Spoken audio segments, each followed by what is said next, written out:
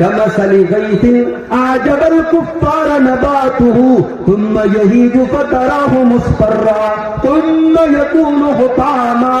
میرے بندو، جب آسمان سے بارش ہوتی ہے تو زمین سے جو پیداوار نکلتی ہے وہ پہلے ہری بھری ہوتی ہے، پھر وہ پیلی ہونے لگتی ہے، پھر وہ پکنے لگتی ہے، اور پھر ایک ٹائم ایسا آتا ہے جب کھیت کو کاٹ دیا جاتا ہے، دھان کے کھیتوں کو کاٹ دیا گیا، پورا میدان صفا چھٹ ہو گیا.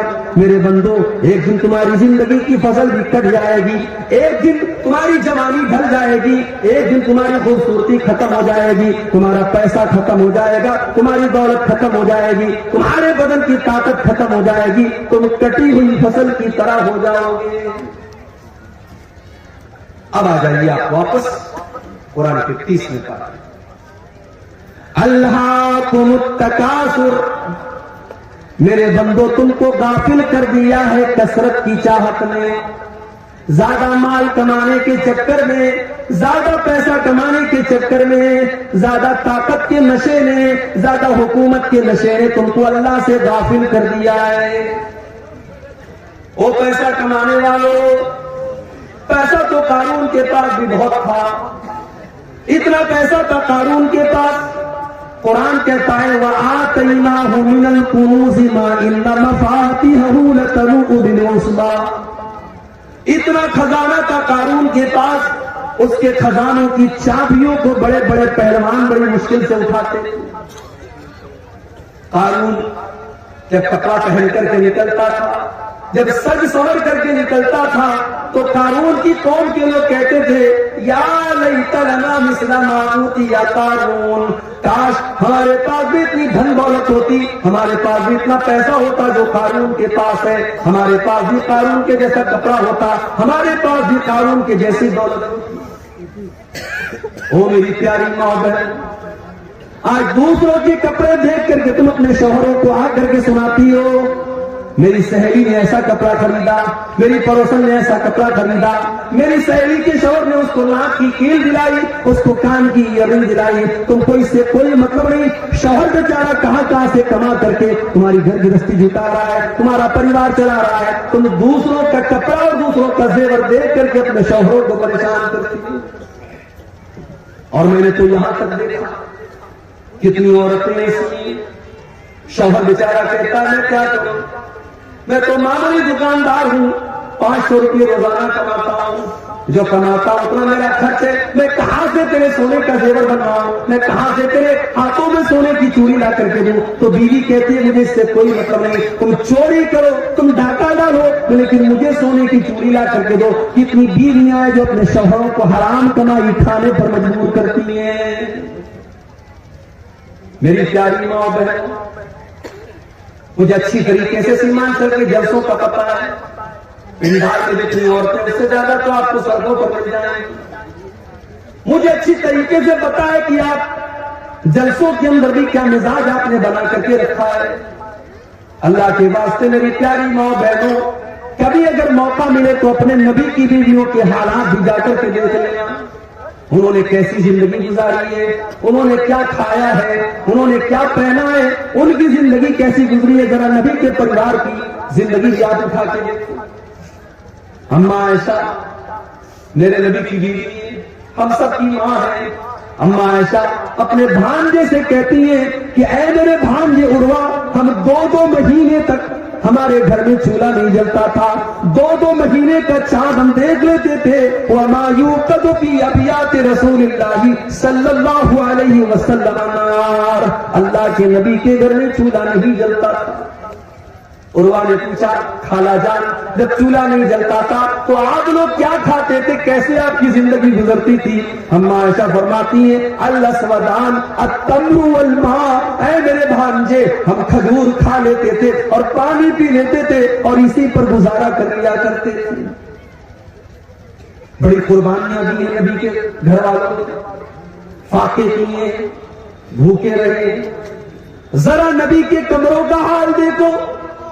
میں جب سیمانچل میں آج ایک مدرسے میں گیا، دیکھا کہ 300 بچیاں پڑھ رہی ہیں.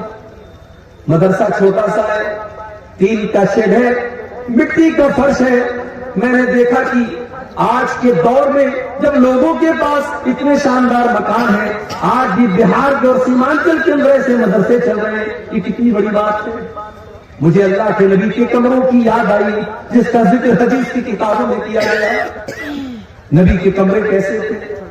حدیث میں آتا ہے مٹی کا فرش ہوتا تھا، کھجور کے پتوں کا اور کھجور کے درختوں کا پلر ہوتا تھا اور اس کا چھپر ہوتا تھا، ایک معمولی سا ٹاٹ کا پردہ لٹکا رہتا تھا اور چھت کی ہائٹ اتنی کم تھی کہ اگر ہاتھ اٹھایا جائے تو ہاتھ چھت سے ٹچ کر جاتا تھا۔ یہ چھوٹے چھوٹے کمرے تھے، یہ پیارے نبی کا کمرہ ہوتا تھا۔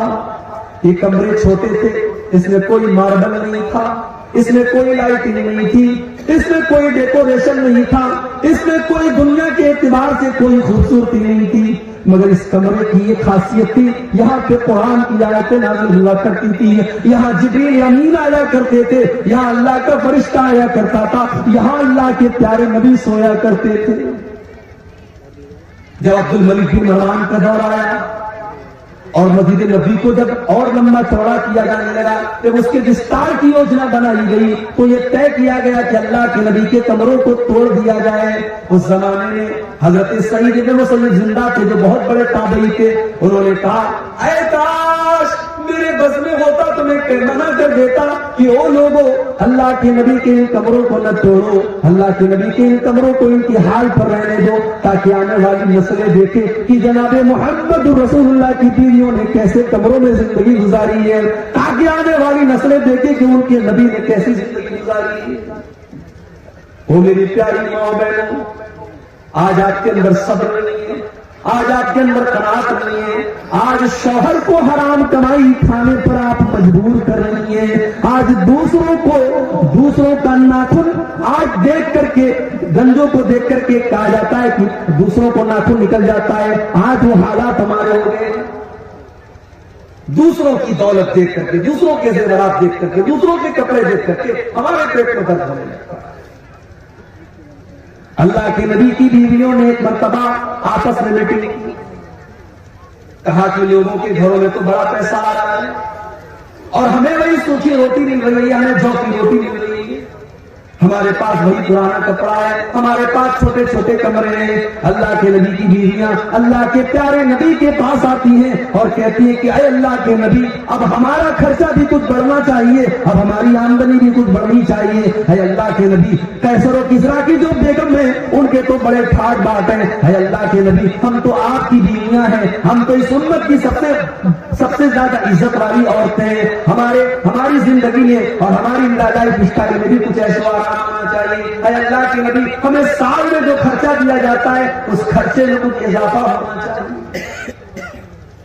ظاہر ہے نبی کی بیویوں نے اگر یہ ڈیمانڈ کی تو غلط ہوئی، ان کا حق، ان کا ادھیکار، مگر اللہ نے قرآن کی آیت نازل کر دی، اللہ نے سورہ احزاب کی آیت نمبر 27 اور 28 نازل کر دی، یا ایھا النبی قل لازواجک ان کنتن تردن الحیاۃ الدنیا وزینتها فتعالین امتعکن واسرحکن سراحا جمیلا۔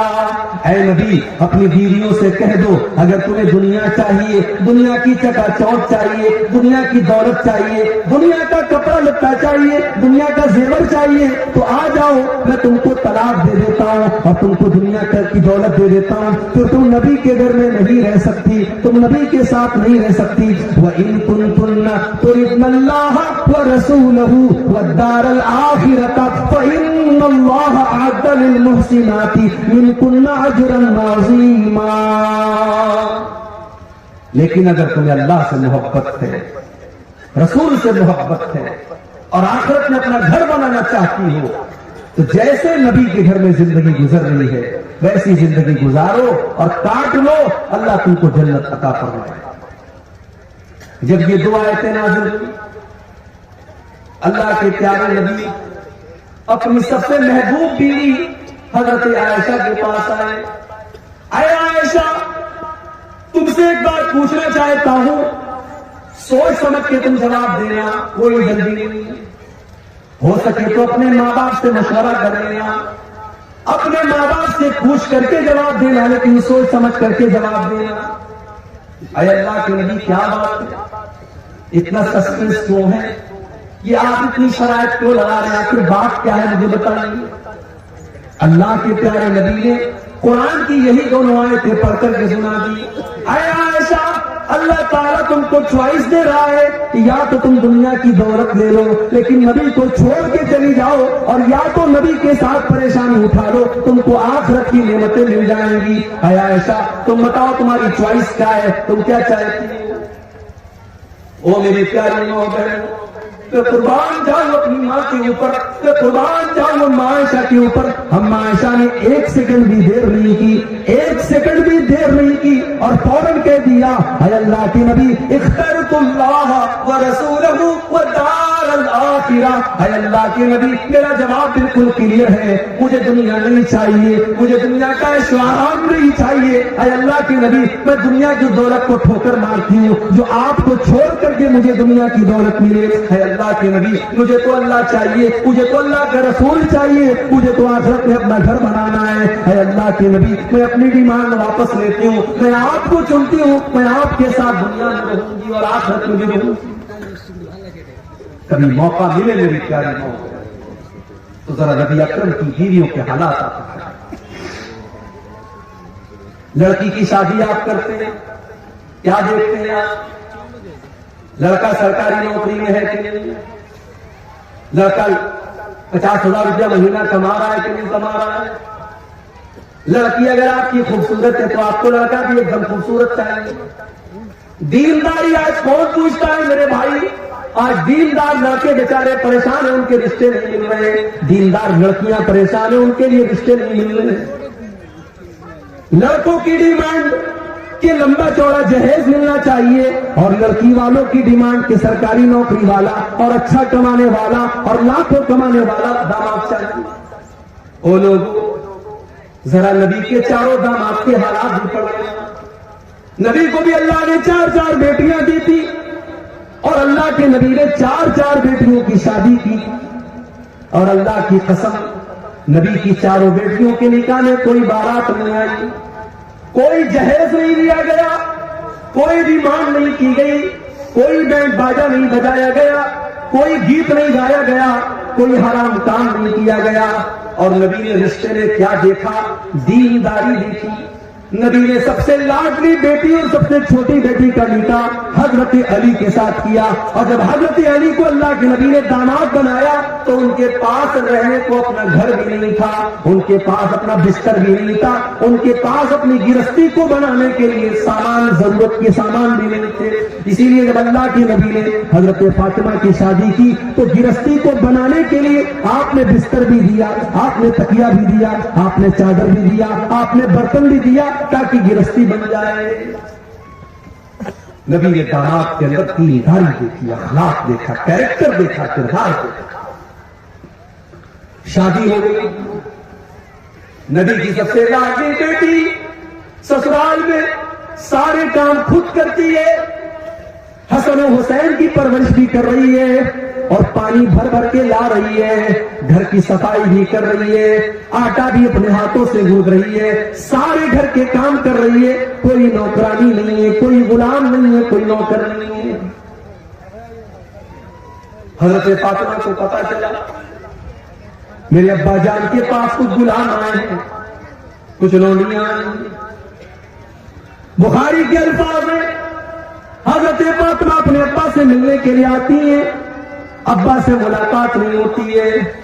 حضرت فاطمہ اماں عائشہ کو یہ پیغام سناتی ہے، میرے ابا جان آئے تو ان کو بتا دینا کہ آپ کی بیٹی فاطمہ آپ سے ملنے کے لیے آئی تھی، اور وہ اس لیے آئی تھی کیونکہ اس آپ کی بیٹی کے ہاتھوں پر محنت کرنے کی وجہ سے نشان پڑ گئے ہیں، آپ کی لاڈلی بیٹی کے ہاتھوں پر نشان پڑ گئے ہیں۔ ابا جان اگر ہو سکے تو اپنی بیٹی کو ایک غلام دے دینا، ایک نوکر دے دینا، آپ کی بیٹی کو گھر میں کام کرنے میں کچھ سہولت مل جائے، اس کو سپورٹ مل جائے، کوئی نوکر دے دینا۔ شام کو اللہ کے نبی گھر میں آئے، اماں عائشہ نے بتایا کہ آپ کی بیٹی ملنے کے لیے آئی تھی اور آپ سے غلام مانگ رہی ہے۔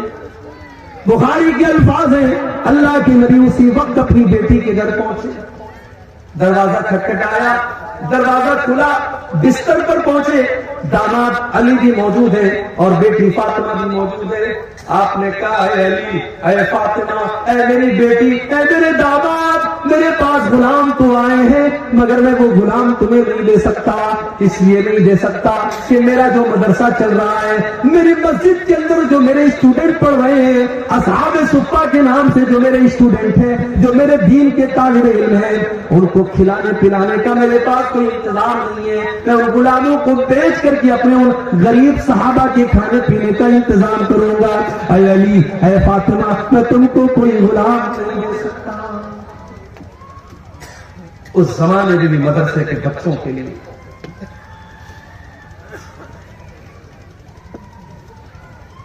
اس زمانے میں بھی مدرسے کے بچوں کے لیے نبی نے چندہ کیا اور آج بھی چندہ کرنا پڑا۔ نبی نے اپنا پریوار اور اپنی فیملی کی ضرورتوں کو قربان کر کے اپنے مدرسے کو چلایا ہے، اور آج بھی کتنے مدرسے ایسے ہیں جو بڑی مشکل سے چلتے ہیں، اور بڑی مشکلوں کے بعد ان مدرسوں سے پڑھ کر کے کوئی عالم دین بنتا ہے۔ لوگوں کے گھروں میں لائن لگا کر کے جاگیر کا کھانا کھا کر کے یہ بچے 8 سال 10 سال کے بعد عالم بنتے ہیں۔ ان کی قدر کیا کرو میرے بھائی، ان کی عزت کیا کرو، یہ بڑی قربانیوں کے بعد عالم بنتے ہیں۔ یہ 1400 سال کا اتہاس رہا ہے کہ دین کے ادارے اور دین کے مدرسے آسانی سے نہیں چلتے ہیں۔ نبی نے اپنی بیٹی کا پیٹ کاٹا ہے، اپنا پیٹ کاٹا ہے اور اپنے مدرسے کو چلایا ہے۔ کہا ہے میری بیٹی فاطمہ، میں تمہیں غلام نہیں دے سکتا، میں تمہیں نوکر نہیں دے سکتا، لیکن ہاں میں تم کو اس سے بہتر ایک چیز بتا دیتا ہوں۔ اذا اویتما الى فراشکما فسبحا 33 وکبرا 33 واحمدا 33۔ جب تم بستر پہ سونے جایا کرو تو 33 بار سبحان اللہ پڑھ لیا کرو، 33 بار الحمدللہ پڑھ لیا کرو، اور 34 بار تم اللہ اکبر پڑھ لیا کرو۔ فذالکما خیر لکما من خادم، تمہیں کسی نوکر کی ضرورت نہیں پڑے گی، تمہارے بدن کی ساری تھکان دور ہو جائے گی، تم یہ تسبیح پڑھ کے بستر پہ سو جانا۔ نبی نے اپنی بیٹی کو تسبیح سکھائی ہے، اور ہم نے اپنی بیٹی کو کیا سکھایا ہے؟ کٹیہار کے انگلش میڈیم میں ہمارا بچہ پڑھتا ہے، ہماری بیٹی پڑھتی ہے۔ اسکول کا پروگرام ہوا، سالانہ فنکشن ہوا، اینول فنکشن ہوا، سج سور کے ہم بھی گئے، اپنی محترمہ کو بھی لے کے گئے، وہاں ہماری 10 سال کی لڑکی ناچ رہی ہے بالی ووڈ کے کسی گانے پر، اور ہم ویڈیو بنا رہے ہیں اور اسٹیٹس لگا رہے ہیں اور پورے خاندان کو دکھا رہے ہیں، دیکھو میری بیٹی میرا نام روشن کر رہی ہے، کتنا اچھا ڈانس کیا ہماری بیٹی۔ نبی نے اپنی بیٹی کو تسبیح سکھائی اور ہم اپنے بچوں کو گانا سکھایا۔ جو بو گے وہ کاٹو گے، جو اپنے بچوں کو سکھاؤ گے کل بڑے ہو کر کے وہی سیکھیں گے۔